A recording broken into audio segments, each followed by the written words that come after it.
आप सभी को राधे राधे और आप सभी का बहुत बहुत स्वागत है मेरी YouTube चैनल ज्ञान धारा में। आज हम जानेंगे पुत्रदा एकादशी की व्रत कथा के बारे में।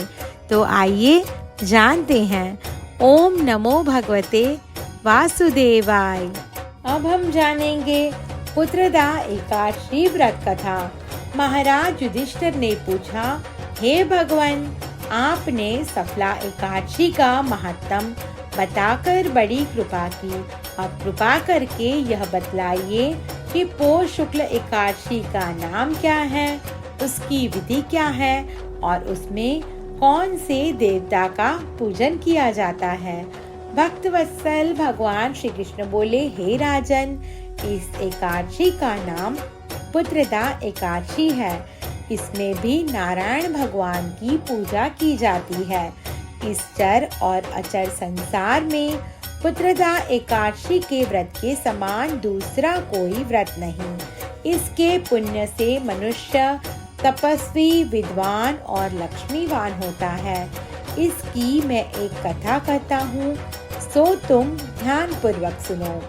भद्रावती नामक नगरी में सुकेतुमान नाम का एक राजा राज्य करता था। उसके कोई पुत्र नहीं था। उसकी स्त्री का नाम शैव्या था। वह निपुत्री होने के कारण सदैव चिंतित रहा करती थी।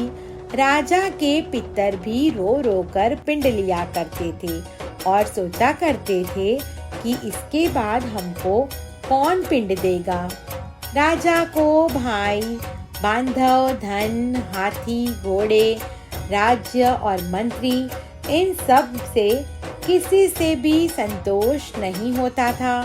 वह सदैव यही विचार करता था कि मेरे मरने के बाद मुझको कौन पिंडदान करेगा।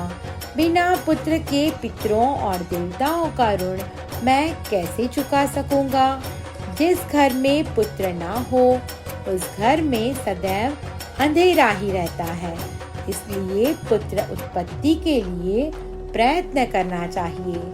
जिस मनुष्य ने पुत्र का मुख देखा है वह धन्य है। उसको इस लोक में यश और परलोक में शांति मिलती है, अर्थात उनके दोनों लोक सुधर जाते हैं। पूर्व जन्म के कर्म से ही इस जन्म में पुत्र, धन आदि प्राप्त होते हैं। राजा इसी प्रकार रात दिन चिंता में लगा रहता था। एक समय तो राजा ने अपने शरीर को त्याग देने का निश्चय किया, परंतु आत्मघात को महान पाप समझकर उसने ऐसा नहीं किया।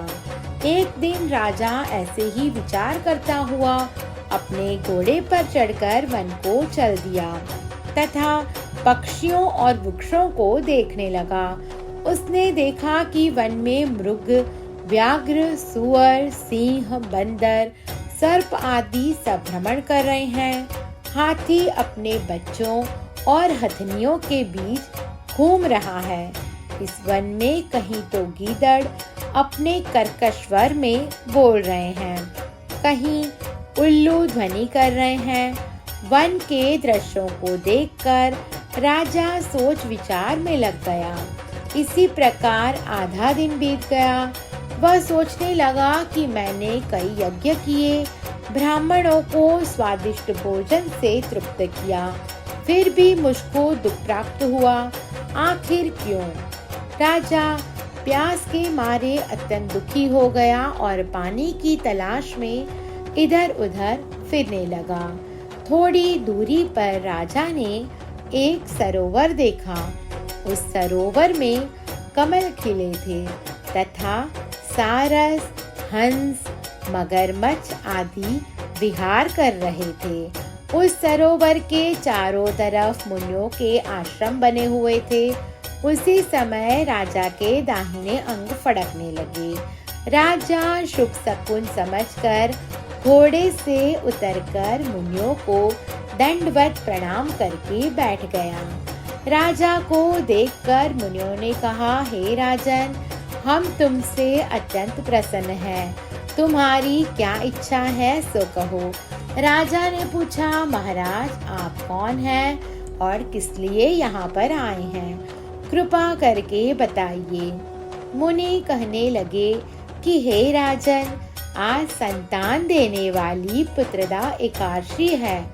हम लोग विश्वदेव हैं और इस सरोवर में स्नान करने के लिए आए हैं। यह सुनकर राजा कहने लगा कि महाराज, मेरे भी कोई संतान नहीं है। यदि आप मुझ पर प्रसन्न हैं तो एक पुत्र का वरदान दीजिए। मुनि बोले, हे राजन, आज पुत्रदा एकादशी है। आप अवश्य ही इसका व्रत करें। भगवान की कृपा से अवश्य ही आपके घर में पुत्र होगा। मुनि के वचनों को सुनकर राजा ने उसी दिन एकादशी का व्रत किया और द्वादशी को उसका पारण किया। उसके पश्चात मुनियों को प्रणाम करके महल में वापस आ गया। कुछ समय बीतने के बाद रानी ने गर्भ धारण किया और 9 महीने के पश्चात उनके एक पुत्र हुआ। वह राजकुमार अत्यंत शूरवीर, यशस्वी और प्रजापालक हुआ। श्री कृष्ण बोले, हे राजन, पुत्र की प्राप्ति के लिए पुत्रदा एकादशी का व्रत करना चाहिए। जो मनुष्य इस महात्म को पढ़ता या सुनता है, उसे अंत में स्वर्ग की प्राप्ति होती है।